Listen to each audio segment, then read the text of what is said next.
Hello, and welcome to Like a Native Speaker. This lesson is part 3 in our series about pronouns. This time, we're learning about third-person pronouns.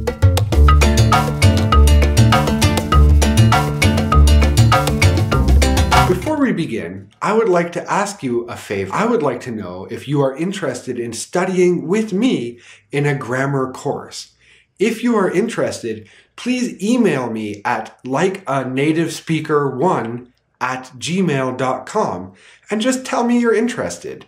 I'm working on something pretty awesome. Of course, first things first. The third person refers to someone other than yourself or the speaker, someone far away or not involved in the conversation, or not currently the focus of the conversation. Third person pronouns are perhaps the most complicated because there are so many of them. Similar to the other videos, we're going to break it down into the 4 types. The first type is subject single. We actually have 3 of these, depending on gender. For men, we have he. For women, we have she. And if it has no gender, we use it. Now, if you look at the object case, you can see that we have the 3 words again, but 2 of them has changed a little bit. He has become him. If your word is in the object position, you must use him. Brazilians, I'm looking at you. She becomes her, and it stays it. This one has the most to remember because you need to consider if your noun is male or female or neither. And sometimes it can be tricky, especially with animals. If you don't know the gender, then you might use the wrong one and offend the owner of the animal. It can be the same with babies. Honestly, I don't have a baby. Right now, I don't want a baby. So sometimes I make the mistake of using it for babies, and mothers are not super happy about that. The general reason for that is that it is usually used to refer to objects, things that aren't alive, but we often use it if we don't know the gender of something. And of course, because third-person pronouns are a complete pain in the ass, you need to change the verb after the third-person pronoun. In previous lessons, you learned I go, we go, you go. He goes. With the third-person singular pronouns, you need to add an S or an S sound to each of the verbs. It works. She thinks.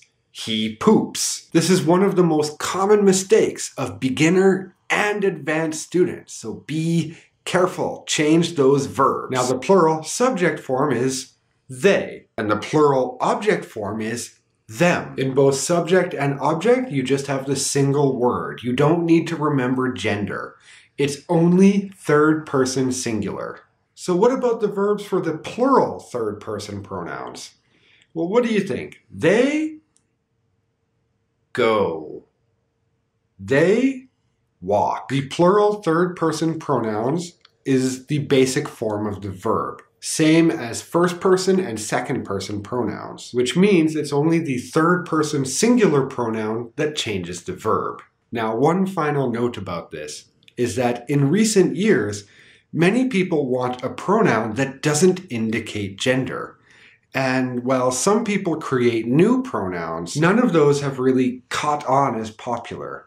But something that has become common is using the plural as a singular pronoun. If you're interested in more information, please check out my video on this exact topic. So, as a quick review, the third-person pronouns refers to someone other than yourself or the person you are talking to. Third-person singular pronouns have 3 forms: male, female, and no gender. You need to be careful with these for 2 reasons.